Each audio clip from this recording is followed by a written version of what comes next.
while back, I saw something I wasn't supposed to see. I should have just kept going along to get along, finished my job, and left.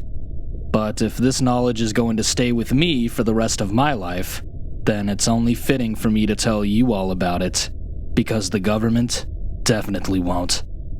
They are keeping something alive and hidden underneath the White House. I don't know what it is. I don't know why it's down there. This is what I do know. I'm a seasoned HVAC worker seeking some jobs as a contractor. I get an email from an agency that looked into me and saw the stellar reviews I've gotten over the years. They ask if I'd like to work at the White House. My jaw dropped.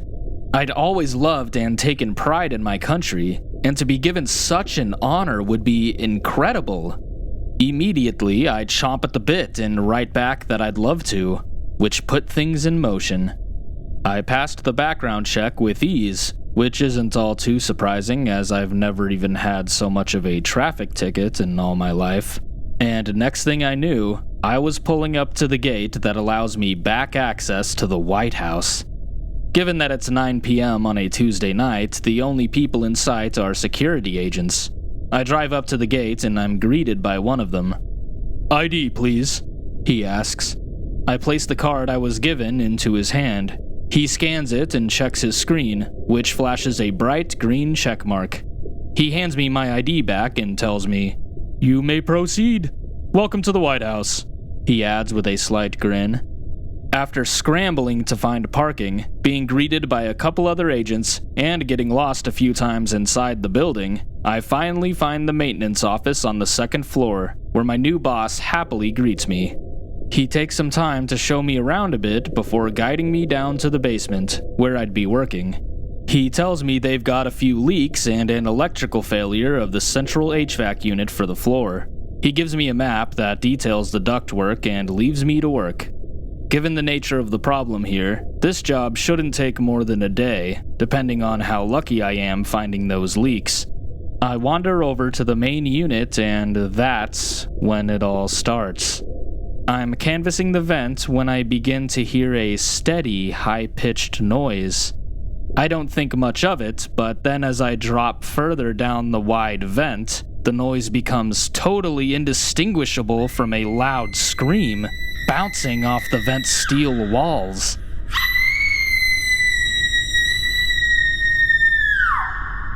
What the hell is that?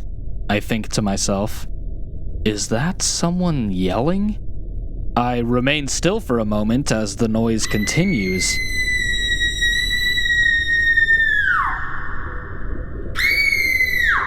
It's sporadic, rhythmless, stopping for a short amount of time and then starting again. I pull the floor map out of my back pocket. It must be coming from the floor directly beneath the basement. That's when I decide to get up and go notify security. I remove myself from the vent and make my way up to the first floor, where the security camera room is. I walk inside to find the security camera monitor sitting behind a desk, his eyes on the many screens covering the wall before him. He turns to look at me, a little surprised. "Oh, hi. What can I do for you?" he asks me. "Hey, so I was working in the vent in the basement and then this weird noise started filling up the vent. It sounded like someone screaming in distress. I think it's coming from the floor below the basement." His face somewhat twists in bewilderment. "Huh. That's very strange," he replies. "Yeah, can you pull up the security footage for that floor and see what it might be? Whoever it was, it sounded like they needed help," I tell him. "Oh, unfortunately, I can't review the footage for that area because we don't have cameras placed below the basement floor." I look at him, confused. This is the most secure building in the country, and there's an entire floor without cameras? That doesn't really make a lot of sense, I say. To that, he just shrugs. "Man, with how much doesn't make sense around here, you learn pretty quickly that it's best to just not ask questions or you'll drive yourself crazy," he says in an I've been there too sort of way. I will tell our agents and send someone down there to take a look, though. Thanks for letting me know.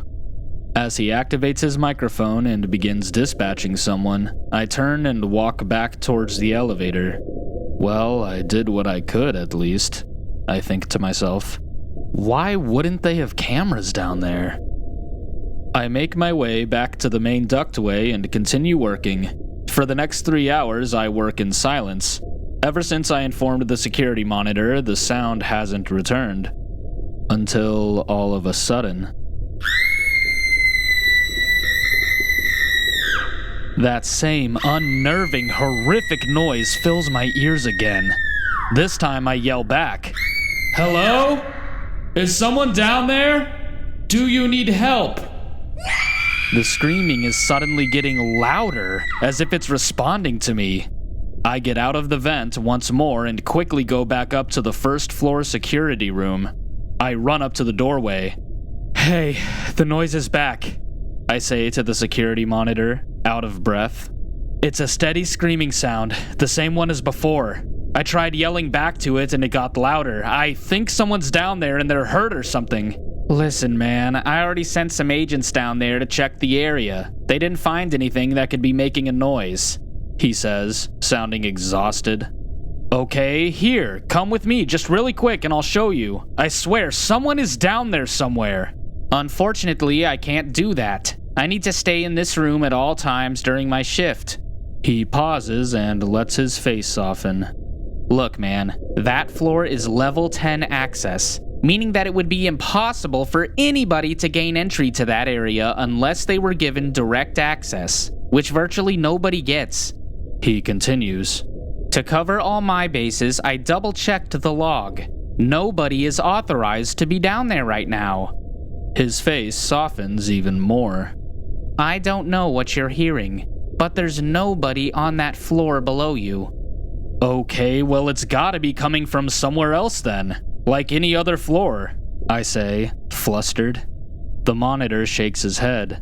"That's the only floor without cameras. I can see everywhere else on these screens, and I'm not seeing anybody but security anywhere." Reluctantly, I nod my head, even though I can't possibly accept that answer, not after what I've been hearing over the night. "Okay, well, thanks for getting it checked out," I tell the monitor before heading back down to work. Throughout the next hour, the screaming sound is off and on, coming in for a while and then pausing for a few minutes before resuming again. During this time, I try to block it out and focus on other things. Once the system's electrical issue is solved, I fix up the final leak in a vent and run 3 tests to ensure functionality of the system. My work in the White House basement has officially concluded. I grab my bag and begin shimmying my way through the main air duct when the screaming starts again. This time it has far more intensity than it previously did. Before, it sounded somewhat steady. Now it sounds like whoever might be down there is being attacked in some way.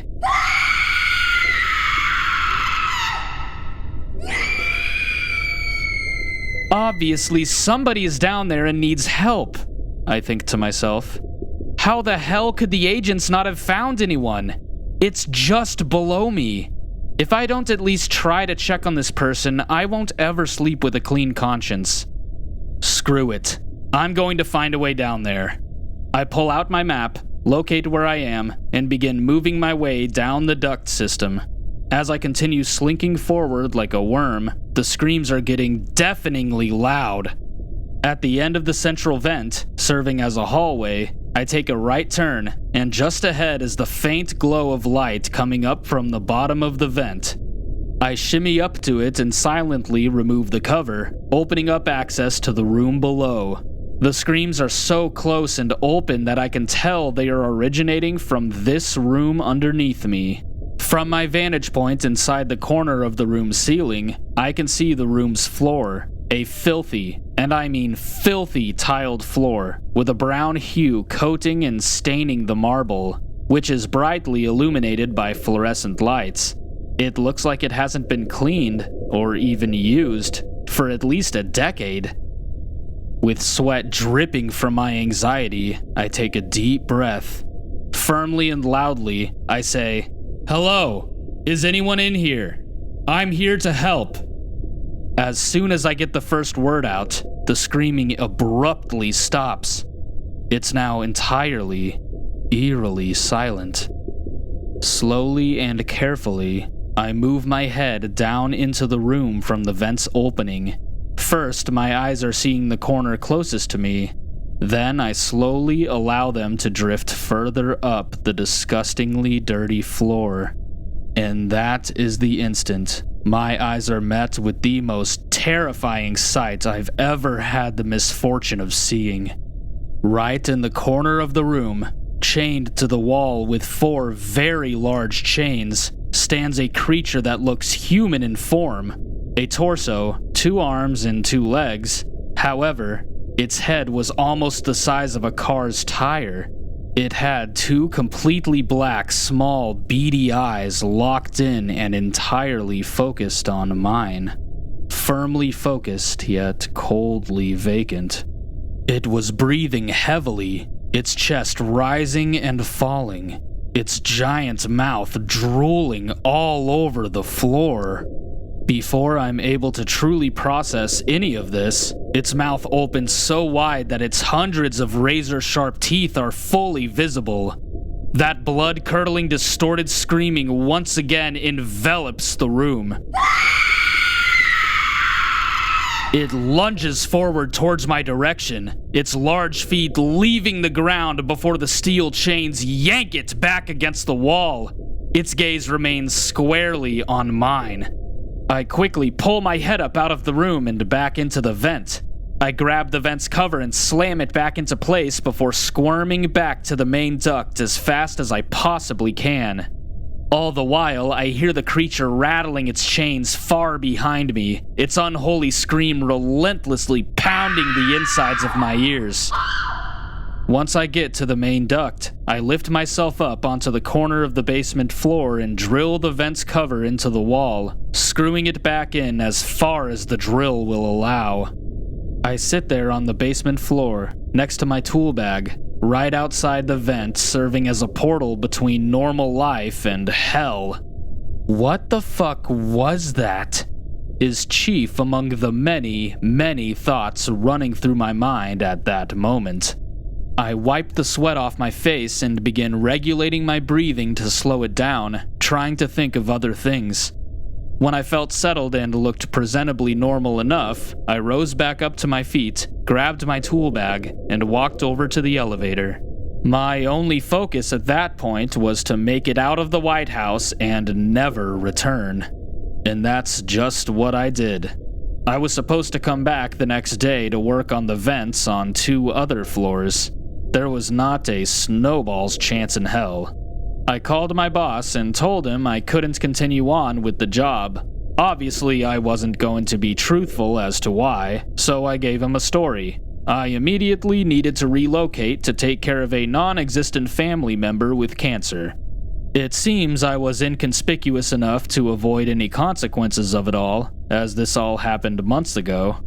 I don't know what it was, or why it was down there, but I know it didn't get there by accident. Looking back, who knows what they would have done if they had caught me down there with that thing, if they knew that I saw what I had seen. I don't know if telling you all the story is going to put me in jeopardy or not, and to be honest, it is what it is. I certainly couldn't go on living my life knowing I didn't tell someone about it. After this experience, it's really hard for me to tell what's true or not anymore. But one thing I know for certain is that there really is no limit to how unbelievably crazy the truth may turn out to be.